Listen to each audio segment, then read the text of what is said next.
Bismillahirrahmanirrahim. Assalamualaikum warahmatullahi wabarakatuh. Alhamdulillah wassalatu wassalamu ala Rasulillah. Sahabat Abkar TV yang dirahmati dan dimuliakan Allah Subhanahu wa taala. Insyaallah dalam kesempatan ini kita akan mengulas sedikit tentang gangguan yang dilancarkan oleh setan terhadap orang yang sedang mengerjakan ibadah sholat. Setidaknya ada 7 gangguan setan yang ia lancarkan untuk mengganggu kekhusyukan sholat seseorang. Dan ini berasal ataupun bersumber daripada hadis-hadis Rasulullah Sallallahu Alaihi Wasallam. Sahabat Abkar TV yang dirahmati Allah Subhanahu Wa Taala, gangguan pertama yang dilancarkan oleh setan adalah membuat seseorang yang sedang mengerjakan sholat merasa ragu atau sampai keliru terhadap ayat-ayat yang ia baca. Maka Rasulullah Sallallahu Alaihi Wasallam mengatakan apabila ada seseorang yang mengalami hal tersebut saat dia sholat, maka diperbolehkan baginya untuk beristi'adzah atau berta'awuz, yaitu mengucap a'udzubillahi minasyaitonirrajim. Hal ini pernah terjadi pada salah seorang sahabat Rasulullah yang bernama Utsman bin Abil As Ats-Tsaqafi. Dia mengadu kepada Rasulullah Sallallahu Alaihi Wasallam, "Ya Rasulullah, inna syaitan qad hala baini wa baina salati wa qiraati yalbisuha alayya." Ya Rasulullah, sesungguhnya setan sudah menghalangiku dari sholatku sehingga membuatku keliru terhadap bacaan sholatku. Maka Rasulullah Sallallahu Alaihi Wasallam menjawab, "Dzaka syaitan yuqalu lahu khanzab." Itulah gangguan yang dilancarkan oleh setan yang bernama khanzab. Jadi setan yang mengganggu dalam ibadah sholat yang bisa membuat bacaan kita menjadi keliru atau bahkan sampai lupa, maka setan tersebut bernama setan khanzab. Fa'idha ahsastahu fata'awadh billah minhu. Dan jika engkau merasakan itu atau mengalami hal tersebut, maka ucapkanlah isti'azah atau berlindunglah kepada Allah Subhanahu wa taala, yaitu mengucap a'udzubillahi minasyaitonirrajim. Kisah ini atau hadis ini diriwayatkan oleh Imam Muslim. Kemudian gangguan yang kedua adalah adanya perasaan atau muncul rasa was-was apakah kita buang angin atau tidak. Jadi seakan-akan kita dimunculkan keraguan, sudah buang angin, batal atau tidak melalui buang angin tersebut. Nah, muncul keraguan tersebut sehingga akhirnya tidak khusyuk. Terkait hal ini Rasulullah Sallallahu Alaihi Wasallam bersabda, "Fa idza wajada ahadukum fi batnihi syai'an fa ashkala 'alaihi akharaja minhu syai'un am la fala yakhrujanna minal masjid hatta yasma'a sautan aw yajida rihan."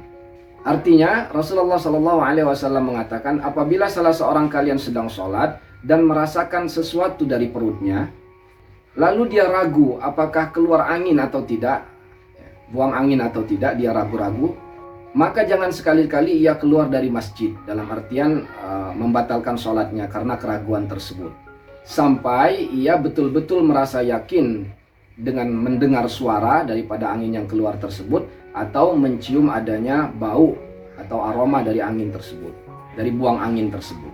Hadis ini diriwayatkan oleh Imam Muslim. Jadi harus betul-betul diyakini bahwasanya memang sudah batal karena buang angin tersebut, yaitu dengan terciumnya bau atau dengan terdengarnya suara. Kemudian gangguan yang ketiga yang dilancarkan oleh setan ketika kita sholat adalah dia membuat kita sering menguap, ya, menguap. Apalagi sampai menguap tersebut muncul suara. Nah, maka Rasulullah mengatakan at-tatha'ub minasyaiton. Sesungguhnya menguap itu akibat dorongan dari setan. Fa inna ahadakum idza qalaha dhahika syaitan. Nah, jika salah seorang dari kalian menguap sampai mengeluarkan suara ha misalnya di ujungnya, ya, keluar suara keras seperti itu, dhahika syaitan, maka syaitan akan tertawa melihat perilaku tersebut. Nah, jadi kalau kita menguap dalam sholat, maka kendalikanlah supaya tidak membuat sholat kita hilang kekhusyuannya. Kemudian gangguan yang keempat adalah yang dilancarkan oleh setan, dia membuat kita ketika sholat itu menjadi ingat akan hal-hal yang sebelumnya tidak kita ingat di luar sholat. Jadi ketika kita sedang sholat tiba-tiba muncul banyak hal yang kita ingat sehingga akhirnya kepikiran dan sholat kita menjadi tidak khusyuk. Nah, itu termasuk daripada gangguan yang dilancarkan oleh setan ketika seseorang sedang sholat. Hal ini diceritakan oleh Rasulullah SAW dalam hadis beliau yang beliau mengatakan tentang setan lari terbirit-birit pada saat mendengar suara azan, lalu dia datang lagi, setelah itu dia berlari lagi ketika mendengar suara iqamah. Kemudian setelah iqamah dikumandangkan, orang mau mulai sholat, maka dia datang lagi untuk menggoda. Bagaimana cara menggodanya? Yaitu yukhtiru bainal mar'i wa nafsihi. Membuat seseorang itu memikirkan atau mengingat hal-hal yang semula tidak ia pikirkan atau tidak ia ingat. Jadi muncul lintasan-lintasan di dalam pikiran sehingga akhirnya mengganggu sholatnya. Yaqul, dia mengatakan atau menggoda orang yang sholat tersebut dengan mengatakan, uzkur kaza wa kaza. Nah, ingatlah hal ini, ingatlah hal itu ya. Hingga akhirnya orang tersebut menjadi lupa dia sudah berada pada rakaat keberapa atau sudah mengerjakan berapa rakaat dalam sholatnya. Kemudian gangguan yang kelima adalah setan membuat orang yang sholat tersebut lupa terhadap jumlah rakaat dari sholat yang ia kerjakan.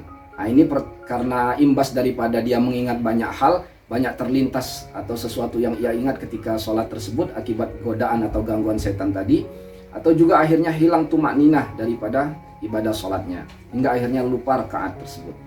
Kemudian gangguan keenam yang dilancarkan oleh setan adalah dia membuat orang yang mengerjakan sholat tersebut menjadi terburu-buru atau tergesa-gesa dalam sholatnya sehingga hilang tumakninah di dalam sholatnya. Karena itulah Rasulullah SAW dalam hadis beliau yang cukup panjang yang diriwayatkan oleh Imam Bukhari dan Muslim, beliau menekankan agar kita melaksanakan sholat dalam kondisi yang tumakninah, tenang dan khusyuk. Kemudian gangguan ketujuh yang dilancarkan oleh setan terhadap orang yang sholat adalah membuat orang yang sholat tersebut merasa ingin menengok atau menoleh. Dalam hal ini Aisyah radhiyallahu anha pernah bertanya kepada Rasulullah sallallahu alaihi wasallam, "Sa'altun Nabiy sallallahu alaihi wasallam anil iltifat fi shalah." Aku bertanya kepada Rasulullah tentang menoleh di dalam sholat. Faqala huwa ikhtilasun yakhtalisuhu syaitan min salatil 'abdi. Beliau menjawab, itulah colekan yang dilakukan oleh setan untuk mengganggu sholat seorang hamba Allah. Nah, hadis ini diriwayatkan oleh Imam Al-Bukhari.